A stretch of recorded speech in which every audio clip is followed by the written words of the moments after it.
ও আল্লাহ, ও গো মালিক, তুমি ছাড়া তো আমাদের আর কেউ নাই, তুমি ছাড়া তো আমার আর কেউ নাই।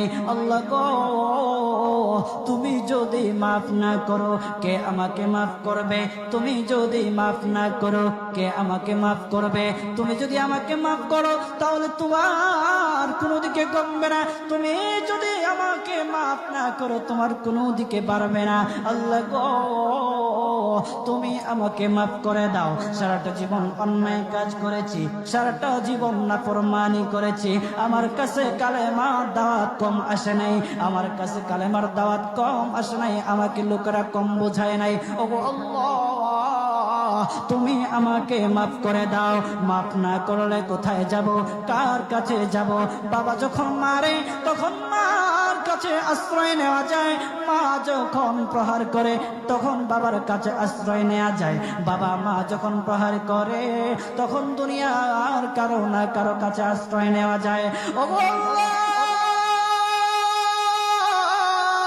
ওগো মালিক, তুমি যদি আমাকে মারো, তুমি যদি আমাকে আযাব দাও, ওগো আল্লাহ, কার কাছে যাব, কার কাছে গিয়া মাফ চাইবো? ওগো আল্লাহ, মেহেরবানি করে মাফ করে দাও।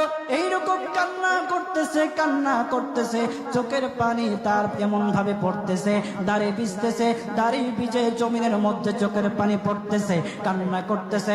বান্দাটা কান্না করতে করতে করতে করতে আমার আল্লাহর কাছে এমন গ্রহণযোগ্যতা অর্জন করেছে, মহান আল্লাহ রাব্বুল আলামিন তার ডাকে সাড়া দিয়া তার জিন্দেগির সব গুনাহ মাফ করে দিয়েছেন।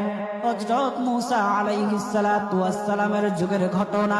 একজন বড় পাপিষ্ঠ ছিল, জীবনে এমন কোন গুনাহ নাই যে গুনাহ সে করে নাই।